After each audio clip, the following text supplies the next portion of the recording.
Hace 1500 años más o menos fue ejecutado Severino Boecio, uno de los sabios mayores del mundo antiguo, pero también, dicen muchos, el inaugurador de la Edad Media, que en la noche antes de su muerte dialoga con la filosofía. Vamos a hablar de Boecio y de su obra aquí en Calamares en su tinta.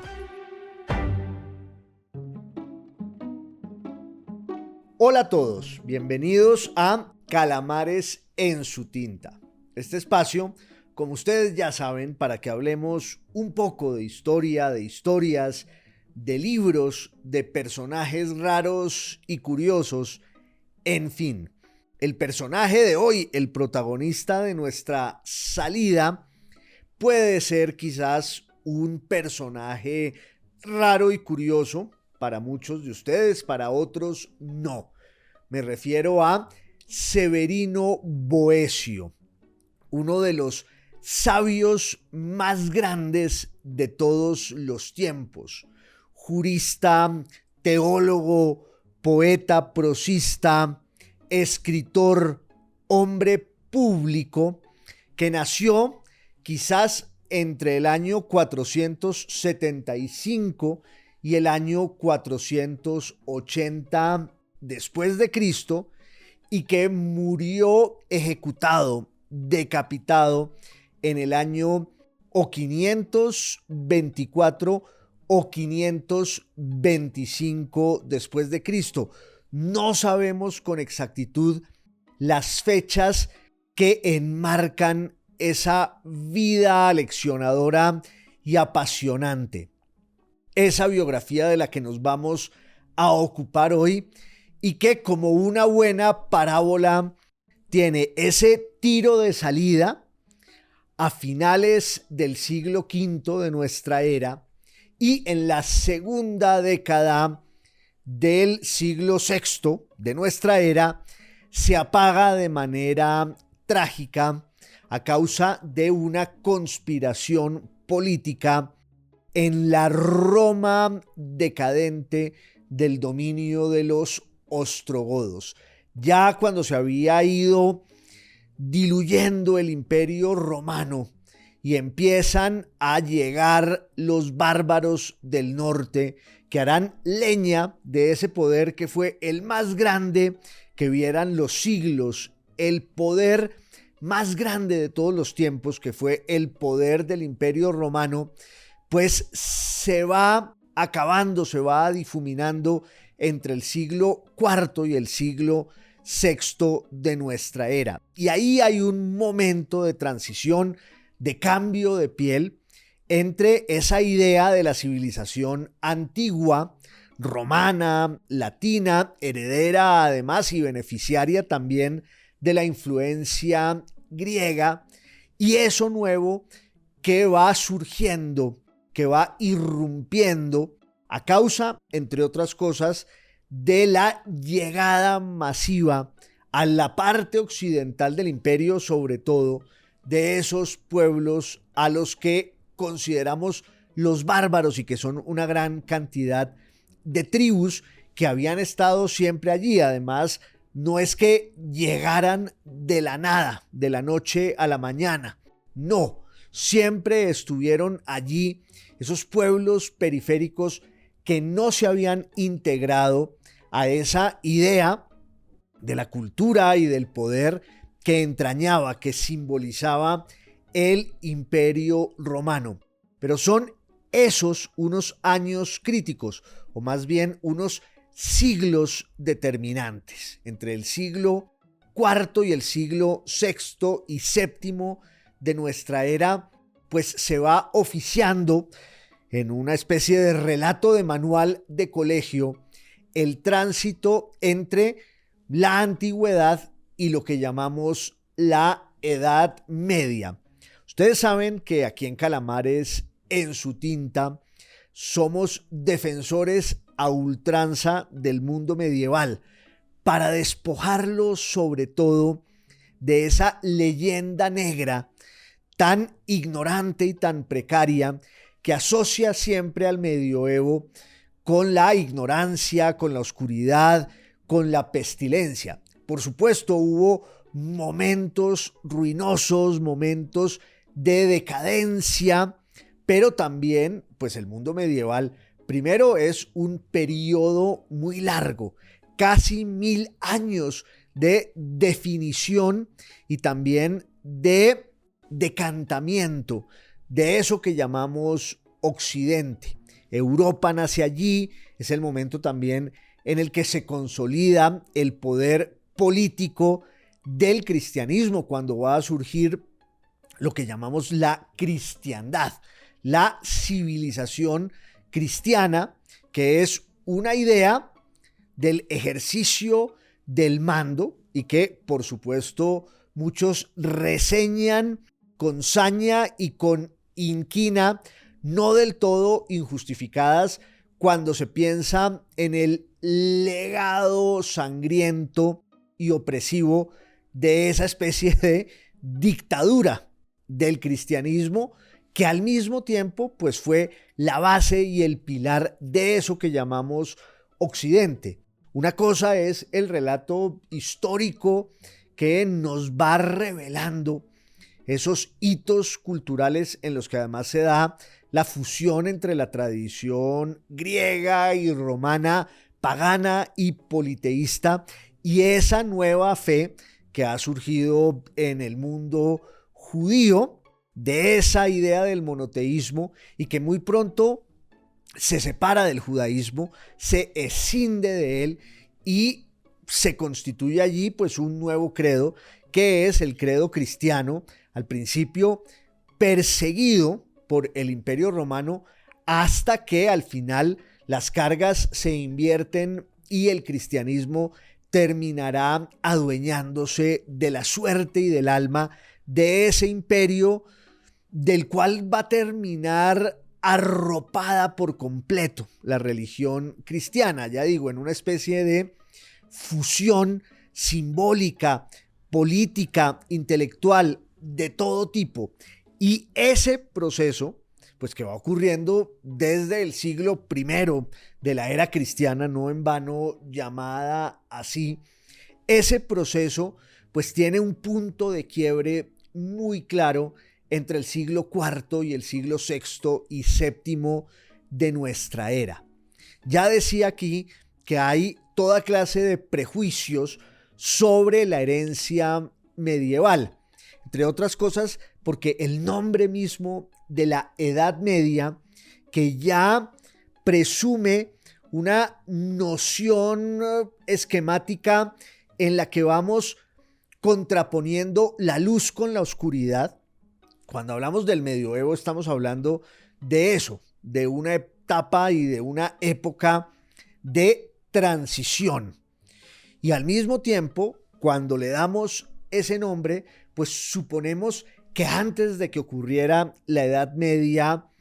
Europa y el Mediterráneo vivieron bajo el signo esplendoroso de la civilización antigua y clásica, sobre todo con la impronta griega y también, por supuesto, la forma en que la cultura latina, la cultura romana, se apropia de la herencia griega, la ensancha, la va expandiendo, y ese es uno de los momentos más bellos, más conmovedores y luminosos de la historia de eso que llamamos Occidente. Pongámosle comillas si ustedes quieren, pero es una buena forma también de tratar de darle un cierto orden al pasado que ocurre de forma tan caótica y en el que no siempre sus protagonistas son conscientes de la historia que están viviendo. La historia es la narración organizada que los futuros sucesivos van tejiendo sobre ese pasado que los habita y los determina. Y cuando la historia ocurre, hay algunos de sus rasgos que son comprensibles, pero hay otros que no. Y entonces solo el relato posterior de la historia encuentra allí un cierto sentido y un cierto orden. De manera que cuando pensamos en la historia de Occidente, pues claro, puede ser una definición antipática y arbitraria, pero al mismo tiempo resulta muy útil e inevitable para pensar en ese pasado que incluye, por supuesto, la idea de Europa y que tiene su cuna allí, en Grecia, en Roma, en la fusión entre esa tradición y lo que viene, ya digo, del mundo judío, que asume sobre todo el cauce de esa nueva revelación mesiánica que es el cristianismo. Y el cristianismo es un poco el crisol en el que se van dando pues todos esos encuentros, o más que el crisol, el cristianismo es el resultado de esos encuentros, de esas fusiones, de esas citas muchas veces desgarradoras de varias sangres y de varios ríos que se van entrelazando allí hasta producir una nueva idea del mundo que se va materializando en la historia del Imperio Romano en sus primeros 4 siglos, hasta cuando ese Imperio Romano se cristianiza por completo y la religión cristiana se va a volver el elemento determinante de la idea imperial, que al mismo tiempo empieza a acabarse, por lo menos en el ámbito occidental. Siempre lo digo yo también aquí en Calamares en su tinta. En el Oriente, en el mundo griego, el Imperio Romano no se cayó. El Imperio Romano siguió existiendo por 1 milenio más, que es eso que llamamos el Imperio Bizantino, que mientras estaba ocurriendo nunca se consideró a sí mismo en esos términos. El nombre de Bizancio, que es un nombre griego antiguo, pero el nombre de Bizancio para hablar del Imperio Romano de Oriente es también posterior. Ya cuando ese imperio se había acabado, unos historiadores y unos escritores en Europa, en Alemania, en el siglo XVI, en el siglo XVII, empezaron a hablar de Bizancio para referirse al Imperio Romano Oriental, que no se vino a pique, que no cayó, cuando sí estaba cayendo a pedazos el Imperio Romano en Occidente, en lo que hoy llamamos España, en lo que hoy llamamos Francia, en lo que hoy llamamos Inglaterra, por supuesto en Italia.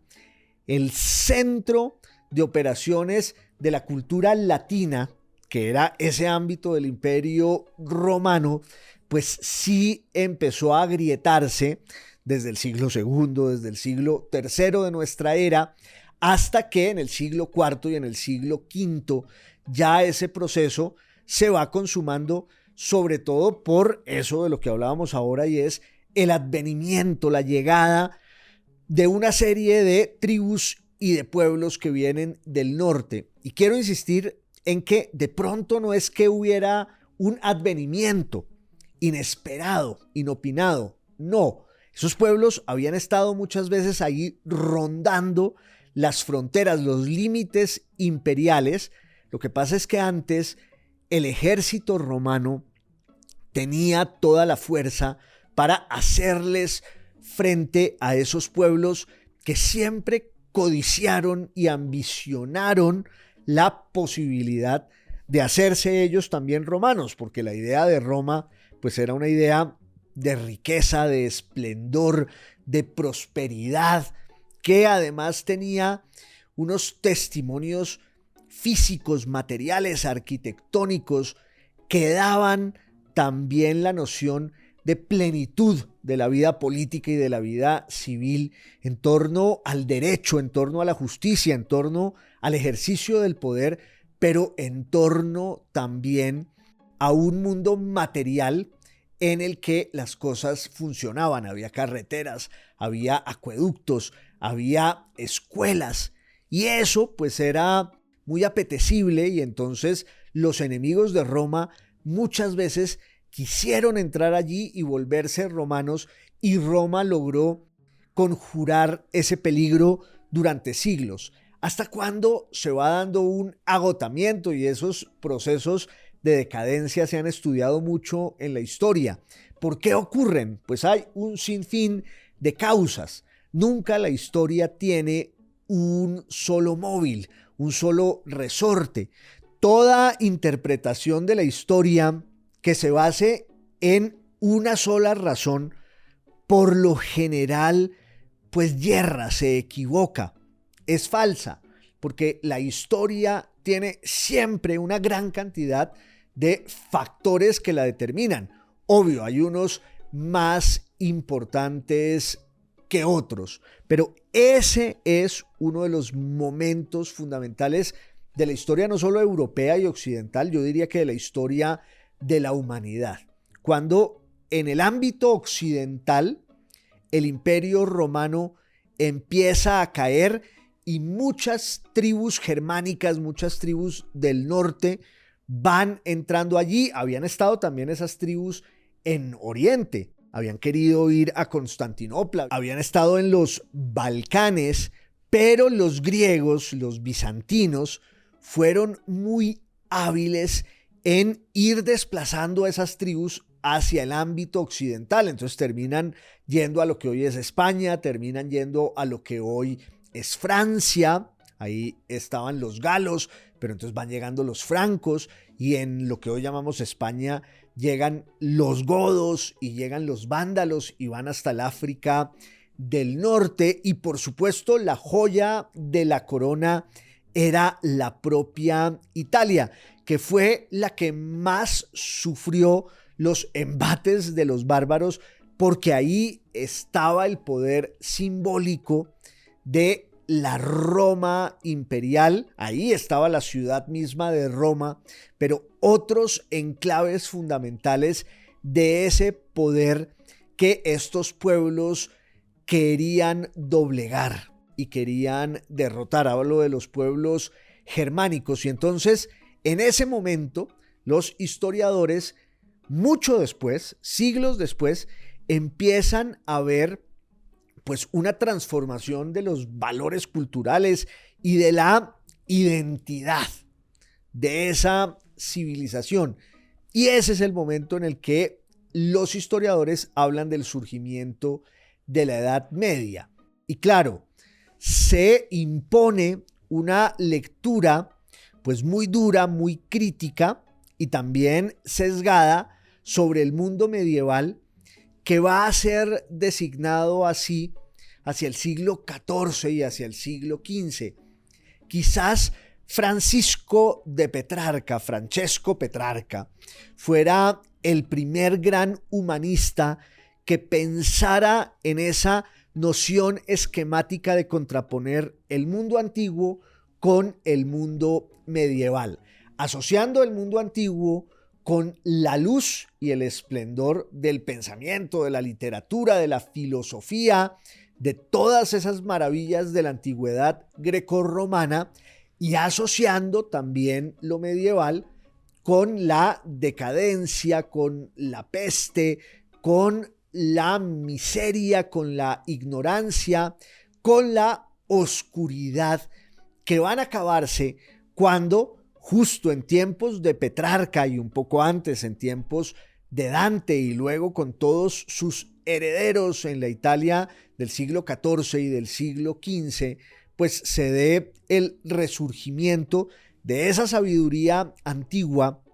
que estaba ahí contenida en el mundo bizantino, sobre todo en Constantinopla, pero en todo el Imperio Romano de Oriente, cuya lengua era el griego, y que había conservado con celo y con minucia pues todos esos saberes que estaban en unos libros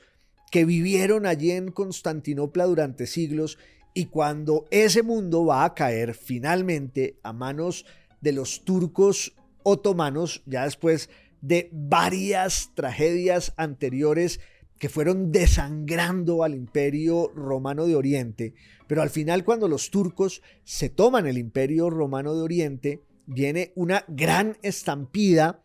de sabios y eruditos y filólogos y gramáticos y teólogos que estaban allí con sus bibliotecas y que huyen con ellas a cuestas y van a buscar refugio en una Europa que estaba viviendo una especie de renacimiento también económico, justo después de la muerte negra, de ese brote de la peste bubónica a mediados del siglo XIV, que al final fue un detonante para una especie de reverdecimiento político y también económico y material de Europa, que coincide con la caída definitiva del Imperio Romano de Oriente. Entonces los bizantinos huyen de allí y terminan llegando a las ciudades italianas, terminan llegando a Francia, terminan llegando a los Países Bajos, y eso en el fondo pues va a determinar eso que llamamos el Renacimiento. Pero si ustedes piensan nomás en los nombres, hay ya una interpretación muy sesgada del pasado. Entonces tenemos el esquema de la antigüedad, que es la luz, la Edad Media, que es la oscuridad, y luego el Renacimiento, que es el rescate, el resurgimiento de la luz.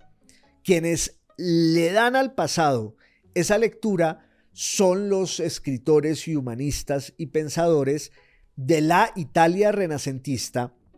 en el siglo XIV, en el siglo XV, en el siglo XVI, que empiezan a juzgar de manera pues muy dura el mundo medieval. Es un juicio por lo general arbitrario y también equivocado, que nace de una gran cantidad de prevenciones y de sesgos con respecto a toda esa historia tan larga, que sin embargo pues es apasionante por todo lo que ocurrió allí. Además, uno no puede resumir un milenio de historia con unas consignas que están más cercanas a la caricatura que a otra cosa. Entonces, cuando salimos del paso con una idea de la Edad Media que es tan esquemática y tan pobre, es como si más bien nosotros sí exhibiéramos los rasgos que queremos asignarle al mundo medieval, en el que pasa de todo. Pero, para empezar, pues pasa el surgimiento de una nueva civilización, que es la civilización cristiana occidental, heredera de Grecia, heredera de Roma, ahora siempre bajo el sedazo y la vigilancia, todo hay que decirlo, del clero, que es el que ejerce el poder, sobre todo en Occidente. En el Imperio Romano de Oriente hay vasos comunicantes más fluidos entre el poder de la Iglesia cristiana y el poder político y civil y militar de un imperio que no ha caído. En cambio, en Occidente, pues el Imperio Romano sí cae, y el punto que muchos historiadores usan para simbolizar la caída de Roma es el año 478 después de Cristo, cuando se da la abdicación del que muchos consideran el último emperador romano de Occidente, el último emperador romano latino, que también era un usurpador, llamado Rómulo Augustulo, que termina abdicando en favor de uno de esos reyes y conductores y caudillos de una de esas tribus que habían caído sobre la Europa occidental para desmantelar el imperio, aunque esos pueblos también sentían que lo que estaban haciendo era rescatar al imperio, que le estaban dando una cierta continuidad, un nuevo aire de vitalidad. Por supuesto, ese era su sentimiento con la perspectiva de la historia, lo que les decía ahora, con la lectura que permiten los futuros sucesivos del pasado, pues ese pasado va cobrando más sentido y se puede explicar de pronto un poco mejor. Los pueblos bárbaros eran considerados así por los romanos, según una vieja tradición, quizás de origen griego, que consistía en contraponer la cultura a la barbarie. ¿Quiénes somos la cultura? Los que pertenecemos a ella y hablamos su idioma, leemos sus libros y estamos arropados por sus beneficios, sus derechos, sus privilegios y también sus deberes. ¿Quiénes son los bárbaros? Los que están por fuera, los que se han quedado del otro lado de ese espejo siempre equívoco que contrapone la civilización a la barbarie. Entonces los pueblos bárbaros eran considerados así por los romanos, pero los romanos ya no tuvieron el ímpetu para defender sus fronteras, porque además llegaban oleadas sucesivas del oriente, del Asia Central, que se iban metiendo primero a los Balcanes y luego seguían de largo, y entonces había que proteger las fronteras de Roma, entendida Roma en su concepto imperial, Roma como la totalidad, y los romanos tuvieron que acudir a esos pueblos que siempre habían estado allí para defenderse. Y entonces esa concesión va generando también una especie de convivencia prolongada que al final hizo posible que los bárbaros se adentraran en el imperio y terminaran adueñándose de él. Claro, eso también dentro de una confrontación que era militar, que era política, que era lingüística, que era cultural, de todo tipo, y finalmente pues se van asentando en las viejas provincias imperiales del mundo occidental esos pueblos que eran minoría, pero que tenían más fuerza y que empiezan a imponer su dominio. Hay también una confrontación allí que es religiosa, y es que el cristianismo era ya el credo oficial del Imperio Romano, pero al mismo tiempo la religión cristiana tenía una gran cantidad de variaciones y bifurcaciones, como unos senderos alternativos que tenían que ver con la definición conceptual y teológica del cristianismo, que era muy difícil, porque el cristianismo, claro, había heredado el dogma monoteísta del judaísmo, esa vieja ley que dice San Pablo, el cristianismo viene a renovar, pero también a transformar la ley de Abraham, la ley de Moisés, que encarna en su momento Cristo, pero la varía de forma radical, y ahí surge el cristianismo, y el cristianismo luego va colonizando también el territorio de las disputas filosóficas y teológicas de la antigüedad griega, y eso abre pues toda clase de debates sobre los dogmas, las creencias esenciales de la religión cristiana. Para empezar, el dogma o la creencia de la naturaleza del propio Jesús, que es el protagonista de ese relato, y que hay que saber exactamente si es de verdad Dios y cuál es su naturaleza, como se decía entonces, y eso desató toda clase de debates, enfrentamientos, que luego se van a encarnar en lo que llamamos las herejías. Entonces, por un lado, se iba definiendo el dogma oficial con la intervención del imperio, aliado con la iglesia para imponer orden, y por fuera iban surgiendo toda clase de interpretaciones alternativas sobre la teología cristiana, que también eran un instrumento político. Piensen ustedes, por ejemplo, que buena parte de los pueblos germánicos que llegan al occidente de Europa, sobre todo los godos, van a profesar la herejía arriana. Arrio era un teólogo y un sacerdote del mundo oriental del siglo III de nuestra era,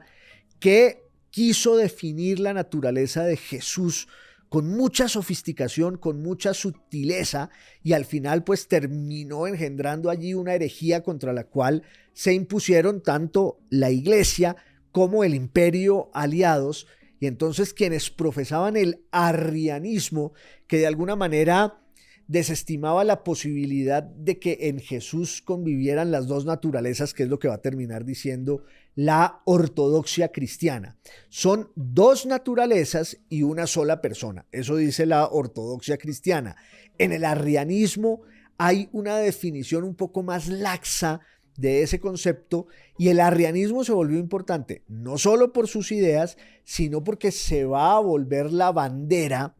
de los godos, que van a estar en Grecia, que van a estar en Italia y que van a estar en lo que hoy llamamos España. Los godos entran a Italia en el siglo V de nuestra era, ya desde antes, pues habían estado ahí rondando, como les digo, ese territorio que era el que tenía un valor simbólico mayor en la puja, en el pulso entre la cultura y la barbarie. Italia era la joya de la corona. Ya en el año 410,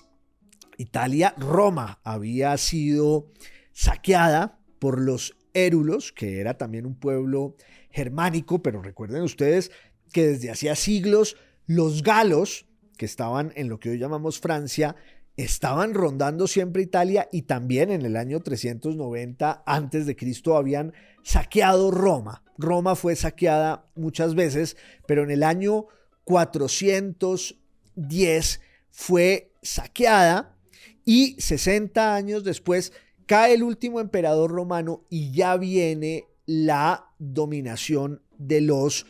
godos. Pero los godos tenían el problema, entre otros, de que eran arrianos. Y ese es un poco el contexto, el panorama en el que aparece y en el que nace nuestro protagonista de hoy, el señor Boecio, que, fíjense ustedes, nació quizás en el año en el que estaba abdicando el último emperador romano latino, Rómulo Augustulo, para darles el poder a los godos. Alarico había sido el que saqueó Roma en el año 410, y ya luego, 60 años después, el godo que se toma el poder es un personaje que se llama Odoacro. Y ahí, claro, hay una situación complicada porque no hay imperio en Occidente, hay un papa que de alguna manera está reemplazando al emperador y lo hará cada vez más. Entre paréntesis, vale decir que el papado será el sucedáneo, será la estructura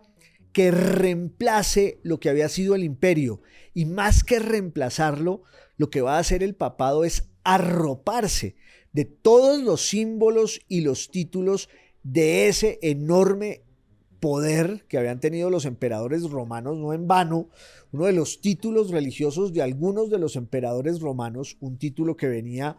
de los tiempos de la República, era el de Pontífice Máximo, que fue el título que heredaron los papas de Roma. Entonces, en ese momento, ahí en el año 476, 480, nace en una familia de estirpe romana raizal y de estirpe senatorial y patricia,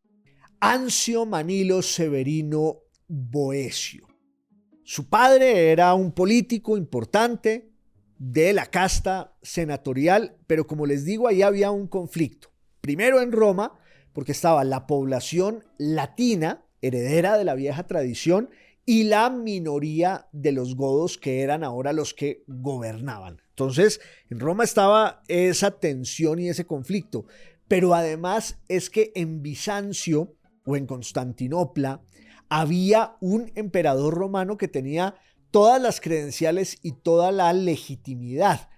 De hecho, lo que van a buscar los godos es que el emperador de Constantinopla les dé el poder y les dé la bendición para que ellos se sientan integrados a una estructura que se está cayendo, que ellos contribuyen a destruir, pero no son conscientes del todo de ese fenómeno. Ni los romanos ni los godos mismos. Será un hecho posterior, o más bien será una noción posterior la que permita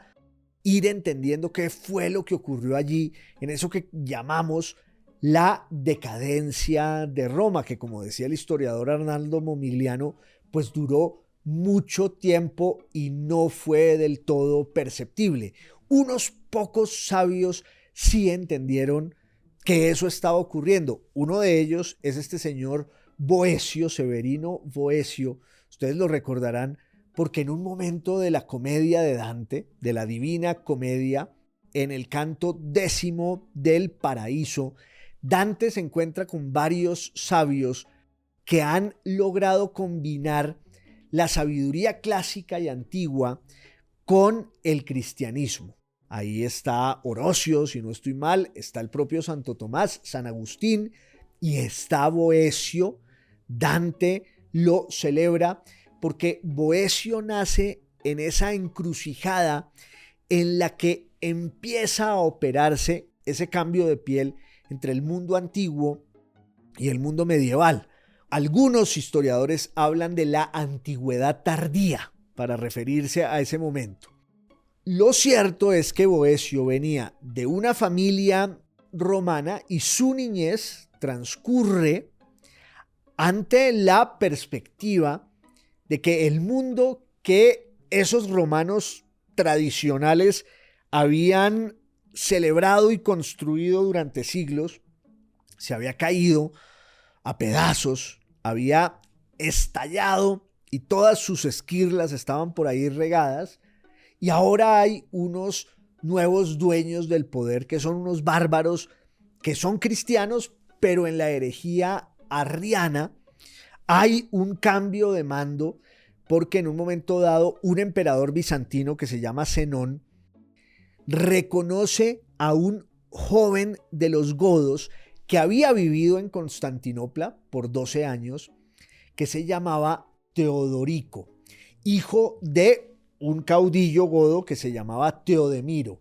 Y entonces el emperador bizantino, que tenía vínculo con Teodorico, le dice: usted aduéñese del poder ahí en Italia de los godos y conquiste a toda Italia y saque también a muchos de los suyos que no nos están haciendo caso. Eso fue lo que hizo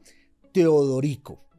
De alguna manera unificó a Italia bajo el mando de los godos, pero con la amistad y la alianza de los bizantinos. Estamos hablando de la segunda mitad del siglo V de la era cristiana, cuando nace Boecio. Él crece, se educa como un señorito de su clase, aprende pues las letras, las artes, va, que es el rito de paso de los aristócratas romanos de siempre, va a Grecia, está en Alejandría, está en Atenas, aprende griego muy bien. Entonces Boecio es un poco el último gran heredero de la sabiduría y de la civilización antigua en su esplendor, con el conocimiento de las lenguas y con la compenetración y el dominio total de la filosofía, de la literatura. Boecio, como pertenecía a una casta senatorial, pues termina también él iniciándose en las cuestiones del poder, y él mismo será funcionario del Imperio Romano, que no existe y que está ahora dominado por los godos, de suerte que Boecio era un romano cultísimo e ilustrado que estaba al servicio del gobierno godo en Italia. No es el único caso, hay otro personaje que se llama Flavio Aurelio Casiodoro, contemporáneo de Boecio. Los dos son los mayores eruditos de su tiempo, por lo menos en el ámbito occidental. Los dos saben griego, los dos tienen biblioteca, los dos son cristianos, pero creen que el cristianismo no debe renunciar en absoluto a la herencia pagana que lo define, sino que debe redescubrirla y tiene que bañarse e impregnarse de su luz y de su sabiduría.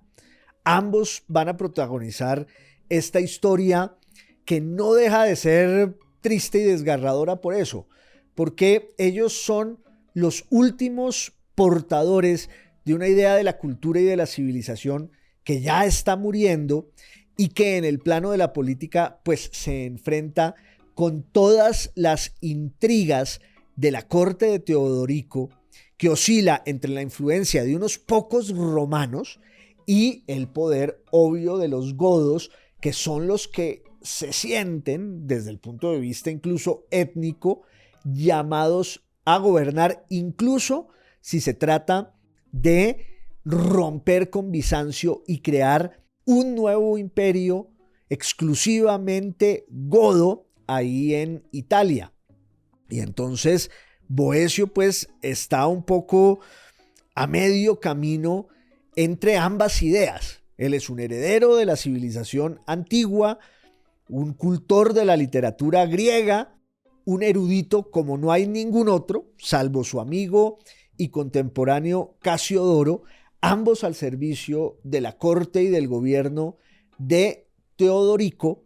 pero también está el conflicto con la autoridad imperial en Constantinopla y está el conflicto religioso que no es menor entre la ortodoxia cristiana, que se ha ido definiendo en unos concilios, sobre todo en el concilio de Nicea, luego en el concilio de Constantinopla, luego en el concilio de Calcedonia y varios concilios más en los que se impone la idea oficial del cristianismo con respecto a la naturaleza de Jesús, que es una idea que no comparten los godos ni en España ni en Italia, porque son arrianos. Y por esa razón, pues va a estallar ya en el siglo VI, entre el año 523-524, va a estallar una conspiración que llega a oídos del emperador Teodorico, que era, por lo demás, un rey, un gobernante sabio, justo, parece que también muy hábil en esa cuestión de las obras públicas, que para los romanos era muy importante,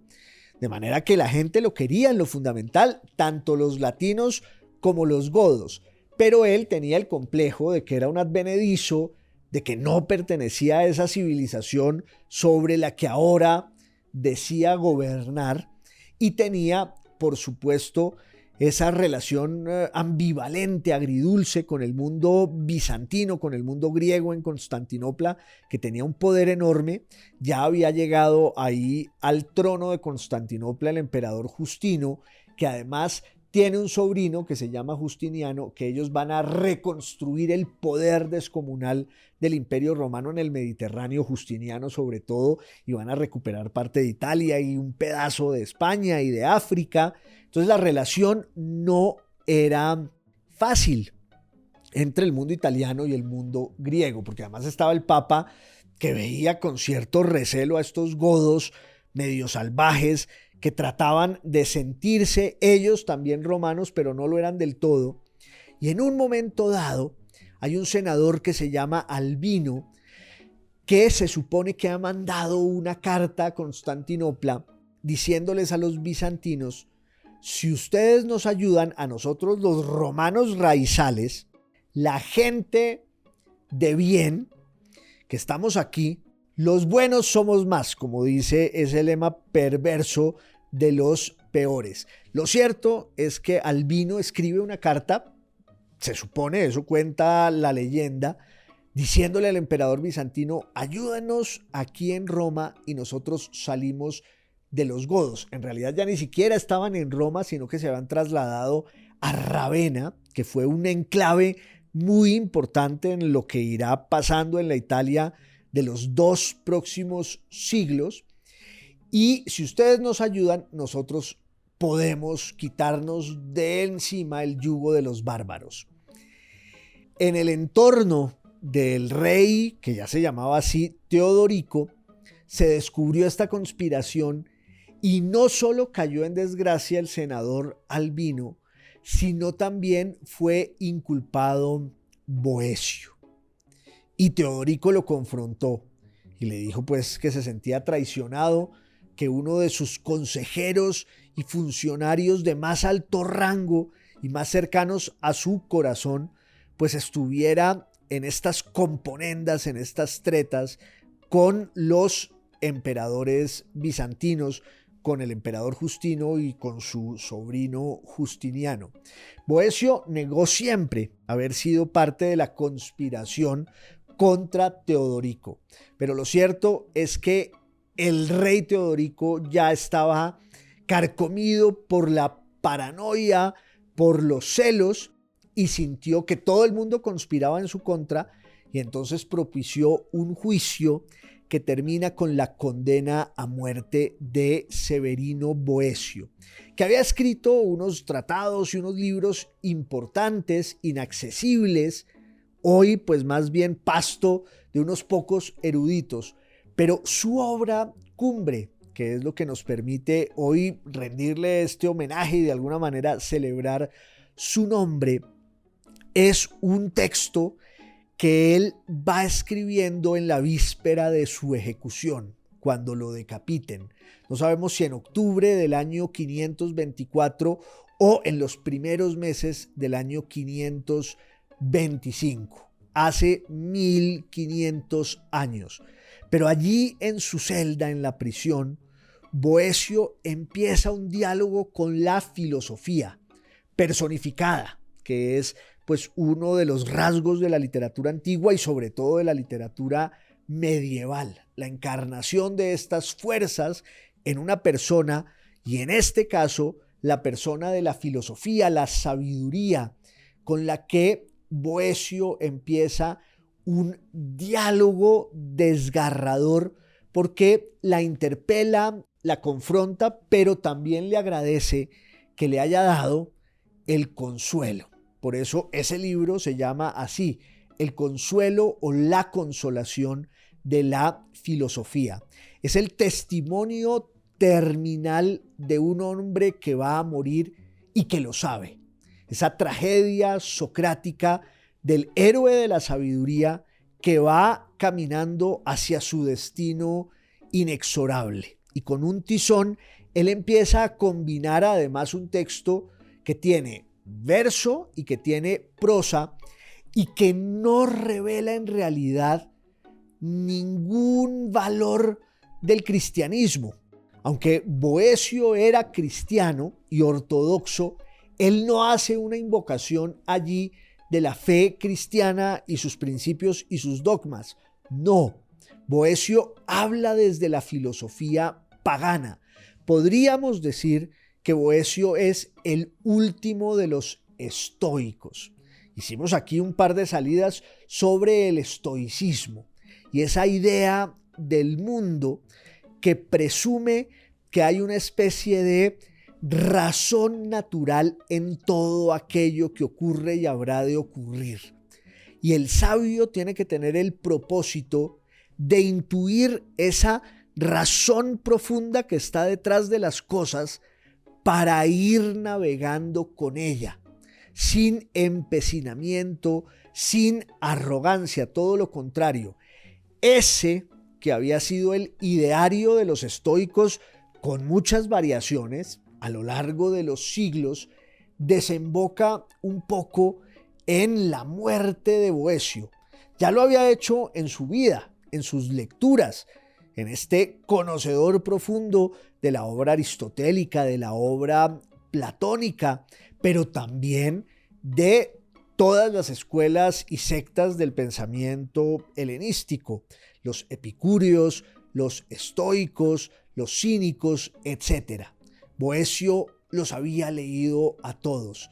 Era cristiano, pero entiende que también en el destino del sabio hay una especie de martirio cercano al de los grandes héroes de esa fe que él profesa. Y entonces tiene este diálogo con la filosofía en los momentos previos a su muerte, y en ella, en la sabiduría, encuentra el consuelo y encuentra el premio de todos sus desvelos y de todo lo que hizo. La muerte como el sello definitivo e inapelable de una vida que allí se consagra cuando llega el tajo del verdugo que le quita la cabeza a los 45 años a este que fue, dicen muchos, el último hombre de la antigüedad y el primero de la Edad Media. Está entrando a ese nuevo mundo, ha cruzado ese río entre la antigüedad griega, romana y pagana y la civilización que de pronto se abre con su sacrificio. Otros dicen que con San Agustín. Lo cierto es que hoy quería que habláramos un poquito de Severino Boecio por si se cumplen los 1500 años de su muerte, en esto que es Calamares en su tinta. Podcast, video podcast y radio. Un abrazo, hasta la próxima.